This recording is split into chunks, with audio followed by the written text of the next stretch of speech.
Баршаларыңызға сәлем, құрметті ұбт тапсырушы жандар, құрметті түлектер. Жалпы енді біз өзіміздің маңызды курсымызды одан әрі қарай жалғастырамыз. Бүгінгі қарастыратын тақырып бұл бізде түргеш қағанаты.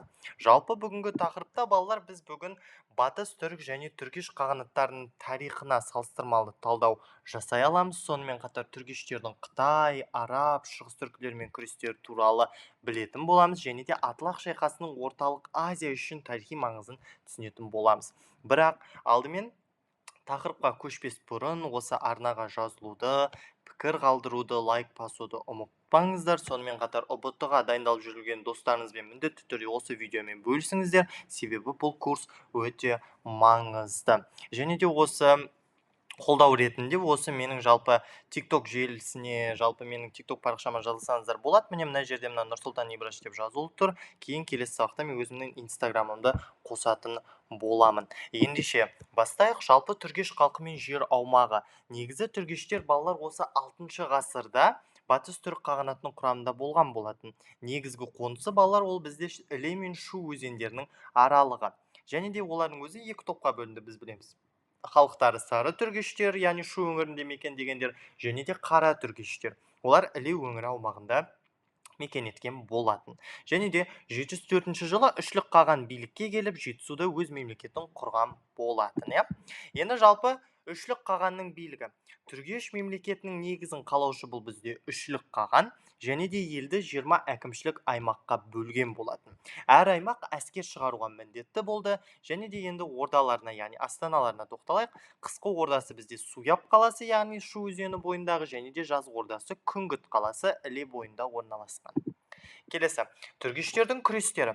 Жалпы түргештер негізі 3 бағытта күрес жүргізген болатын. Біріншісі араб басқыншыларына қарсы күрес, Қытай империясына қарсы, және шығыс түрік қағанатының шабуылына қарсы. Келесі, түргештердің күрестері балалар бізде осы 6 сыныптың кітабында осындай картамен көрсетілген болатын.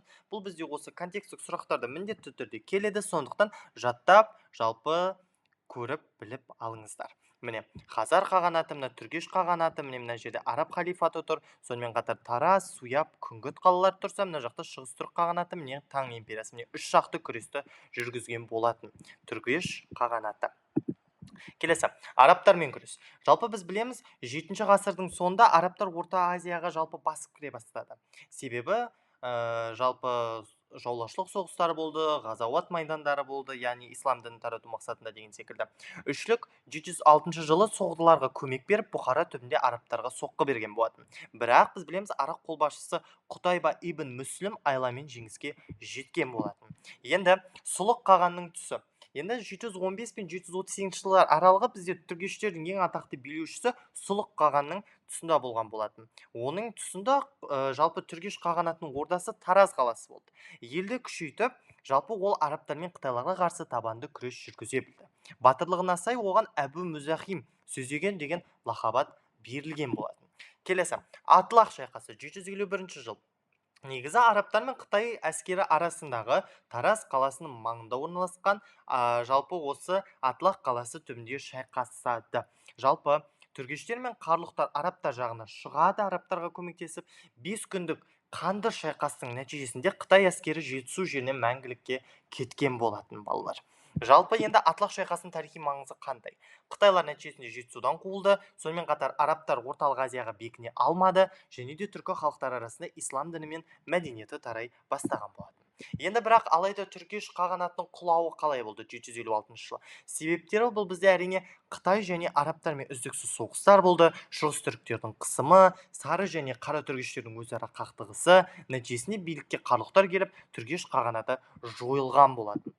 Келесі, соғдылар. Жалпы соғдылар туралы онша көп ақпарат жоқ. Негізі кітаптарда, мысалы 6 сыныптың кітабында бар жоғы мына ақпарат бар. Яғни Жетісуға не үшін қоныс аударды, оның бірнеше себептері бар дейді. Яғни ол сауда жолдарын дамыту, соғды еліндегі әлеуметтік қысым деп айтады, арабтардың жаулап алулығынан қашу, сонымен қатар соғдылар Жетісуда түркі мәдениетіне сіңісіп, түркіленіп кеткен болатын.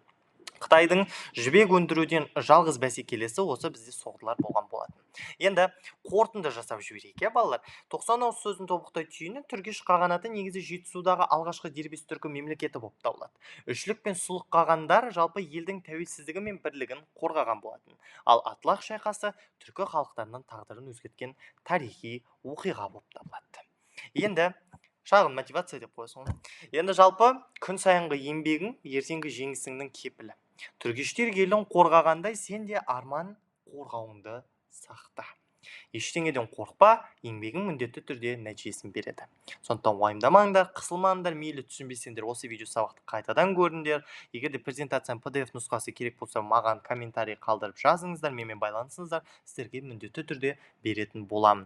Алдағы уақытта тапсыратын ұбт-ларыңызға сәттілік тілеймін, және де қалған нәтижелеріңізді алыңыздар. Ең бастысы табанды болыңыздар, өздеріңіздің білімдеріңізге сеніңіздер деп қана айтамын. Қорықпаңыздар, бәрі міндетті түрде жақсы болады. Ендеше келесі сабақта көріскенше, тағы да айта кетейін, осы видеоға жалпы лайк басып, комментарий қалдырып, достарыңызбен бөлісуді ұмытпаңыз. Амандықта жүздескенше.